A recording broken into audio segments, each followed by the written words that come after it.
Salut à tous! Aujourd'hui nous allons parler de l'aloe vera, mais nous allons commencer comme d'habitude par un peu d'histoire. Alors le nom aloe est dérivé du nom arabe aloe, je ne sais pas si je le prononce correctement, qui veut dire amer.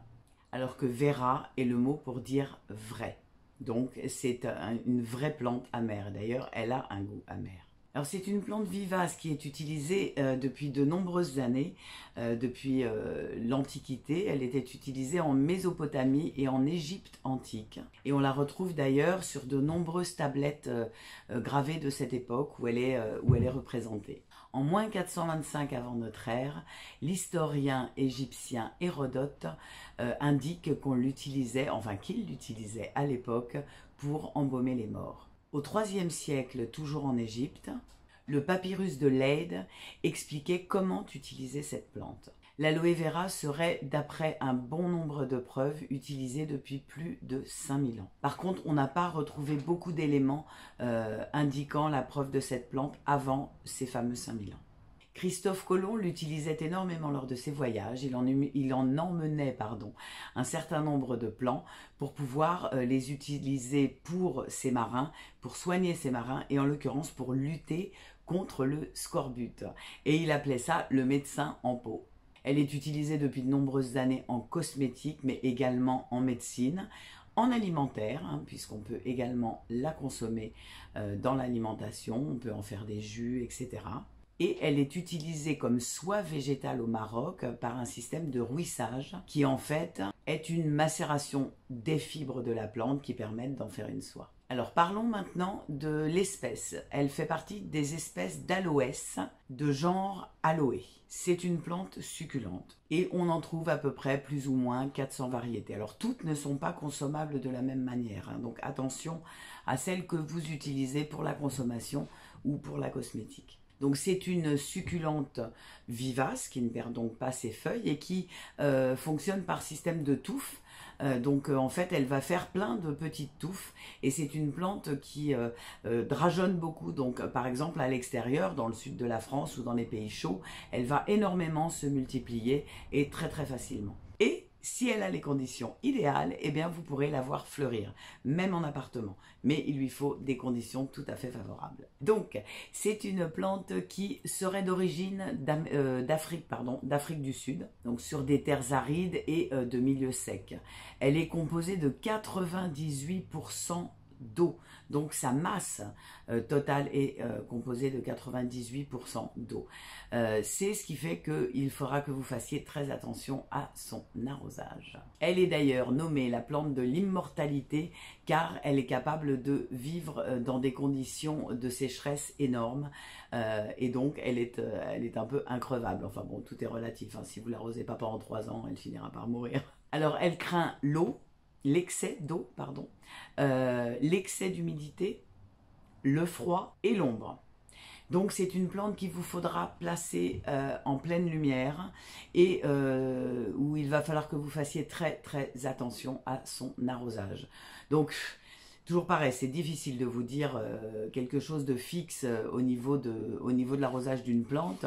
On va dire que on peut parler peut-être d'à peu près une fois par mois, on va dire, en automne et en hiver, là où vous serez plutôt sur une fois tous les 15 jours en printemps et été. Mais en fait, l'idée, c'est de laisser sécher vraiment la terre entre deux arrosages. Et là, vraiment la laisser sécher. Pas comme quand je vous dis, vous laissez sécher en surface, etc. Non, là, il faut laisser sécher la totalité de la plante avant de l'arroser. Alors, il y a aussi un petit truc que vous pouvez faire, c'est en soulevant le pot, au moment où vous l'avez arrosé, vous voyez à peu près le poids que fait le pot. Et bien quand votre pot est très léger, c'est qu'elle a besoin d'arrosage. Également, si vous voyez que ces feuilles qui sont extrêmement épaisses et charnues commencent à flétrir un petit peu, elle aura besoin d'arrosage, etc. Mais ça va être surtout à vous en fait de trouver comment l'arroser, puisque je vous le rappelle, ça dépend de vos appartements, de comment ils sont chauffés, s'ils sont chauffés par le sol ou autre, etc. Du taux d'hygrométrie que vous avez chez vous. Moi j'ai un taux d'hygrométrie très important dans ma véranda, donc je n'aurai pas besoin de l'arroser de la même façon que vous si vous avez un chauffage par le sol. Donc il va falloir que vous appreniez à apprivoiser l'arrosage de cette plante.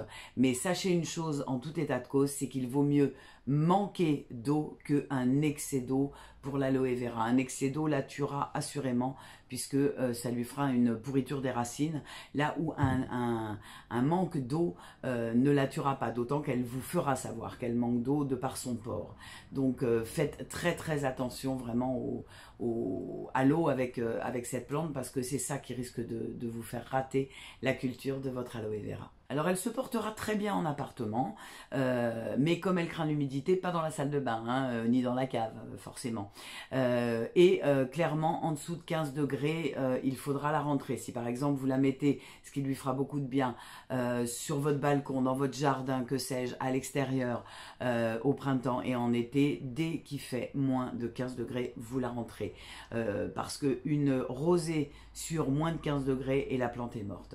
Voilà, donc sinon elle tient très bien en appartement toute l'année sans aucun problème si vous lui prodiguez, décidément je ne vais pas y arriver, si vous lui prodiguez les soins dont elle a besoin.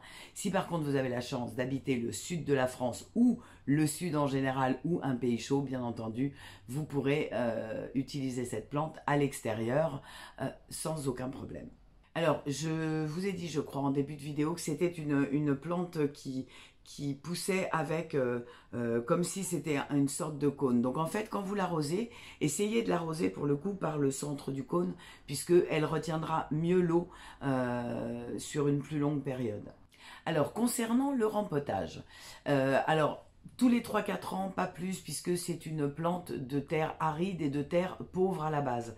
Donc elle n'a pas besoin d'avoir énormément à manger. Alors donnez-lui quand même de l'engrais pendant la période de croissance printemps-été, mais on va dire qu'elle n'a pas besoin d'être rempotée tous les ans ni tous les 2 ans, cette plante.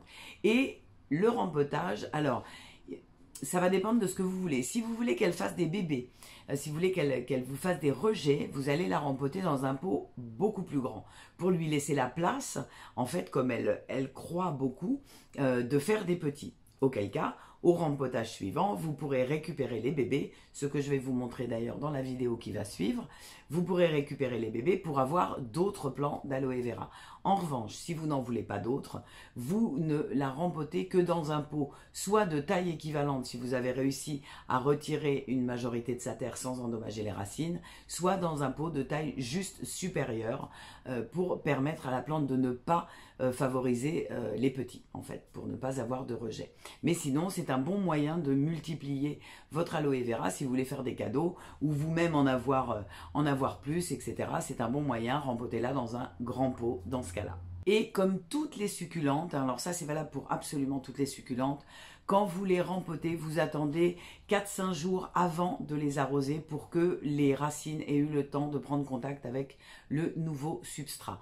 Donc vous rempotez, vous attendez 3-4 jours et vous l'arrosez au bout de 3-4 jours. Donc avec toujours le même système d'arrosage que ce que je vous dis depuis le début dans mes vidéos. Donc vous la blindez de flotte, vous la laissez bien s'égoutter et vous la remettez à sa place et vous attendez donc qu'elle sèche vraiment bien entre deux pour à nouveau l'arroser. Je vais vous laisser maintenant avec la vidéo de rempotage et de division des rejets et je vous retrouve après. Alors voilà ma bête que nous allons rempoter et vous voyez que ici nous avons des rejets que nous allons séparer. Je vous la montre en entier maintenant parce que après, je pense que vous n'allez pas réussir à la voir en entier. Alors, je l'ai allongée délicatement pour lui retirer son pot. Voilà. Voilà la bête.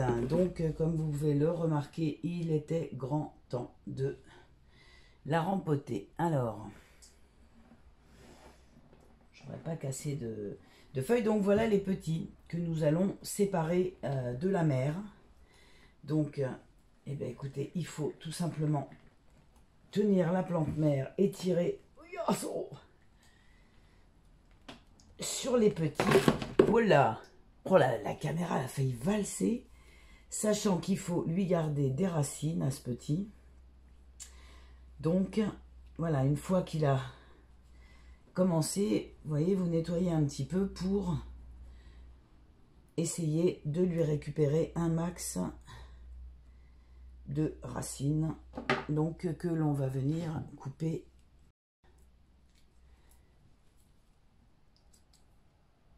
hop, ici et ici. Voilà, donc me voilà avec un nouveau plan d'aloe vera pour celle-ci.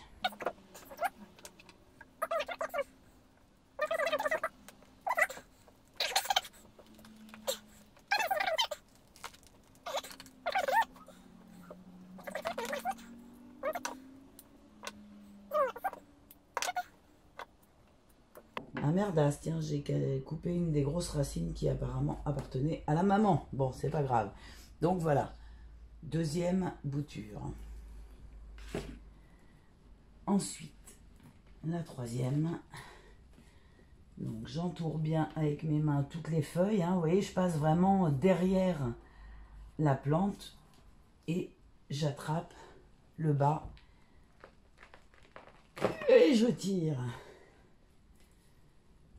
Voilà.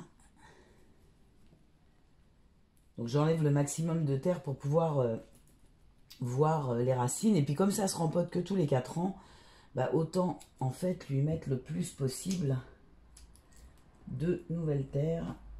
Alors la dernière, elle est où? Elle est là. Ah, il y en a encore une, elle vient toute seule. Voilà. Ah bah il y en a plus que 3, il y en a un 4e ici, dedans. Lui, il va être facile à venir. Un petit dernier, regardez-moi ça, petit bonhomme. Voilà, donc du coup, je vais me retrouver avec 5 aloe vera, moi. Ok, donc maintenant, je vais essayer de lui enlever un maximum de terre sans l'emmerdouiller trop, parce que là, je viens déjà de lui faire subir un choc à la même air. Je fais ça, je vous reprends après.